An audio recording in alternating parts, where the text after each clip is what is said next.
मापन. मापनचा साधा सरळ अर्थ काय बरं? मोजणं. मापन करणं म्हणजे मोजणं. मग तो कपडा मोजणं असो, अंतर मोजणं असो, पदार्थ मोजणं असो, किंवा एखाद्या वस्तूची लांबी मोजणी. ही काय आहे? पट्टी. 30 सेंटीमीटरची पट्टी आहे. मी विचारलंच नाहीये तुम्हाला किती सेंटीमीटरची. पहा, जेव्हा आपण याच्या पूर्वी पाहिली टेबलची लांबी मोजली, दप्तराची लांबी मोजली, पुस्तकाची लांबी मोजली. कशाने मोजली? आपण पट्टीने मोजली. जे जुनी पद्धत आहे ती जसं जसं आपल्या पाठ्यक्रमामध्ये आलं त्या पद्धतीने आपण त्याचा अभ्यास केला, मोजलं. आता सगळ्यात महत्वाचं मापनामध्ये आपल्याला हे महत्वाचं माहित असणं गरजेचं आहे. आता पहा, 1 सेंटीमीटर बरोबर 10 मिलीमीटर. लांबी मोजण्याचं हे काय आहे? एकक आहे. हा जो एक आहे की नाही, हा एक आहे. हा एक मधल्या 0 ते 1 पर्यंत किती रेषा असतात पट्टीवर? 10 असतात. आणि म्हणून या 1 सेंटी आणि जेव्हा ते 10 रेषा पूर्ण होऊन एक लांब मोठी रेषा येते ते 1 लिहिलेला असतो, म्हणजे 1 सेंटीमीटर पूर्ण झालेला असतो या पट्टीवरती. 1 किलोमीटर बरोबर 1000 मीटर. मग आता आपण लांब जेव्हा चालत जातो तेव्हा आपण नेहमी म्हणतो मी 1 किलोमीटर चाललो, मी 2 किलोमीटर चाललो. पण त्याचं जेव्हा मीटर मध्ये आपल्याला रूपांतर करायचं असतं तेव्हा 1 किलोमीटर बरोबर 1000 मीटर होतं. हे फक्त लक्षात राहिलं की आपल्याला त्यावरून मग 2 किलोमीटर, 3 किलोमीटर, 5 किलोमीटर, 10 किलोमीटरचं अंतर आपण काढू शकतो. किलोग्रॅम. किलोग्रॅम मध्ये काय मोजतो आपण? ग्रॅम किलोग्रॅम मध्ये म्हणजे वस्तूंचं वजन. वजन मोजतो. किलोग्रॅम मध्ये काय मोजतो? वजन. वजन मोजतो. एखादी वस्तू आपण किती 1 किलो आण, 2 किलो आण. आपण दुकानावर जातो, घरच्यांनी सामान सांगितलं जातो की नाही, आपल्याला एखादी वस्तू लागली आपण आणतो 1 किलो गूळ, 2 किलो गूळ, साखर असेल किंवा आणखी काही तांदूळ वगैरे वस्तू असतील. मग जेव्हा तुम्ही आमच्या लहानपणी तराजू असायचे पहा, मग 1000 ग्रॅमचा 1 किलोग्रॅमचं एक वजन असायचं. किलोभर वस्तू मागितली की ते काका त्याच्यात ठेवायचे, दुसऱ्या पारड्यामध्ये तेवढीच वस्तू टाकायचे, बरोबर बॅलन्स करायचे आणि मग 1 किलो आपल्याला ती साखर असेल, वस्तू कोणती असेल ती यायची. पण आता तुम्ही दुकानात कोणती मापं पाहता? इलेक्ट्रॉनिक. बरोबर, इलेक्ट्रॉनिक मापं पाहता. त्यावरती पॉइंटवर आपल्याला ग्रॅमचा सुद्धा हिशोब दिसतो. म्हणून आपल्याला माहित पाहिजे 1 किलोग्रॅम म्हणजे 1000 ग्रॅम. तिथं बरोबर 1000 ग्रॅम आलं किंवा त्याच्यापेक्षा कमी आलं, जास्त आलं तर ते सगळं नोट करतं इलेक्ट्रॉनिक ते वजन. तुम्ही पाहता की नाही? म्हणून 1 किलोग्रॅम बरोबर 1000 ग्रॅम.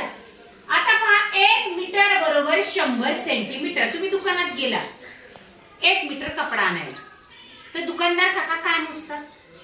मोठी त्यांच्याकडे काय असती? पट्टी असते की अशी लांब, टेप असतो. आणि मग ते काय करतात? 1 मीटर बरोबर 100 सेंटीमीटर. बरोबर 100 सेंटीमीटर त्या ठिकाणी त्या मापावरती बघतात आणि तेवढा कपडा आपल्याला 1 मीटर कट करून देतात. 1.5 मीटर म्हटलं की हे 100 प्लस वरचे 50. म्हणजे हे महत्वाचं आहे की 1 मीटर बरोबर 100 सेंटीमीटर. काय? 1 मीटर बरोबर 100 सेंटीमीटर. लिटर. लिटर मध्ये काय मोजतो आपण? सांगा. पातळ पदार्थ. पातळ पदार्थ सगळ्यात महत्वाचा आहे. मग ते पातळ पदार्थ म्हणजे नेमके कोणते? दूध, तेल, पाणी. आता हे लिटरचे माप दिसते तुम्हाला. याच्यावर काय लिहिले? 1 लिटर म्हणजे किती मिलीलिटर? 1000 मिलीलिटर. आता हे कितीचं माप असेल रे? इथं 500 मिलीलिटर लिहिले. बरोबर आहे. हे किती मिलीलिटरचं माप आहे? 200 मिलीलिटरचं आहे. छान. हे किती? 100 मिलीलिटर. ml म्हणजे 100 आणि हे 50. याला जुनं नाव आहे बघा, छटा. छटा. 50 मिली म्हणजे छटा. पहा, आता 1.5 लिटर दूध जर घ्यायचं असेल तर मला याच्यातले कोणते माप घ्यावं लागतील? 500 आणि 1 लिटर आणि 500 मिलीलिटर म्हणजे 1500 झालं की 1.5 लिटर तुम्ही दूध घेतलं असं म्हणणार. 1 लिटर म्हणजे एवढं. आता मला या मापाने जर 1 लिटर करायचे असतील तर किती माप घेऊ मी? 2. 500 चे 2. 3 जर घेतले तर किती होईल? 1.5 लिटर. म्हणजे हे आपल्याला कळलं पाहिजे, म्हणजे याच्यावरून लक्षात येईल. आता पहा, आता याच्यानंतर आपण मापन आणखी पहा. काही उदाहरण मी इथे दिले. पुण्यावरून निघायचे, 0 अंतर दिले. अंतर पुण्यावरून संगमनेर 146 किलोमीटर, पुण्यावरून औरंगाबाद 317 किलोमीटर. पुढे वाचा. पुण्यावरून जालना. हे अंतर आपल्याला कुठून काढायचंय? पुण्यावरून काढायचंय. आता आपण काय करणार आहोत? पुण्यावरून औरंगाबाद किती किलोमीटर आहे सांगा बरं? 317 किलोमीटर. पुण्यावरून जालना किती किलोमीटर आहे? 380 किलोमीटर. संगमनेर वरून जालना किती किलोमीटर आहे? काय करावं लागेल? वजाबाकी. कशातून काय वजा करणार तुम्ही? 380 मधून 186. छान. औरंगाबादहून यवतमाळ किती किलोमीटर आहे हे काढण्यासाठी तुम्ही कोणती क्रिया करणार? वजाबाकी. कोणत्या संख्येतून कोणती संख्या वजा करणार? 380 मधून 146. 648 मधून 317 वजा करणार. तेव्हा औरंगाबाद ते यवतमाळचं अंतर आपल्याला पाहायला मिळणार. म्हणजे आता पहा, लक्षात आलं पाहिजे की सगळ्यात महत्वाचं मापन जेव्हा आपल्याला माहिती पाहिजे तेव्हा हे घटक माहिती असले की आपल्याला कितीही मोठं गणित करता येतं. त्यासाठी मला सांगा, मी जर तुम्हाला 2 किलो साखर दुकानातून आणायला सांगितलं तर त्याचं वजन पुढचं ग्रॅम मध्ये किती असलं पाहिजे? 2000 ग्रॅम असलं पाहिजे.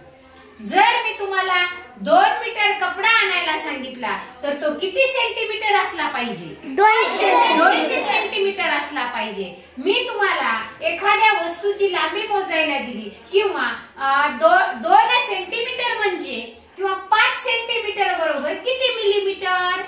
50 मिलीमीटर. 50 मिलीमीटर. म्हणजे हे छोटे माप होतात. इकडचे मोठ्या मापाचे आपण छोट्या मापामध्ये काय केलं, त्याचं रूपांतर केलं. कधी कधी तुम्हाला जसं आपण मागे पाहिलं, दिवसाचं तासात रूपांतर केलं, तासाचं मिनिटात, मिनिटाचं सेकंदात. म्हणजे लहानात लहान माप जेव्हा आपण करत जातो तेव्हा आपल्याला मोठं किंवा लहान करताना या सगळ्यात महत्वाची या गोष्टी माहिती असणं आवश्यक आहे. त्याशिवाय आपल्याला त्याचं वजन असेल, उंची असेल, अंतर असेल किंवा आणखी त्या वस्तूचं पदार्थाचं वजन असेल, कोणती गोष्ट असेल मापन मध्ये, तर या 5 गोष्टी माहित असणं अत्यंत गरजेचं आहे. त्यावरचा स्वाध्याय आपण आज सोडू.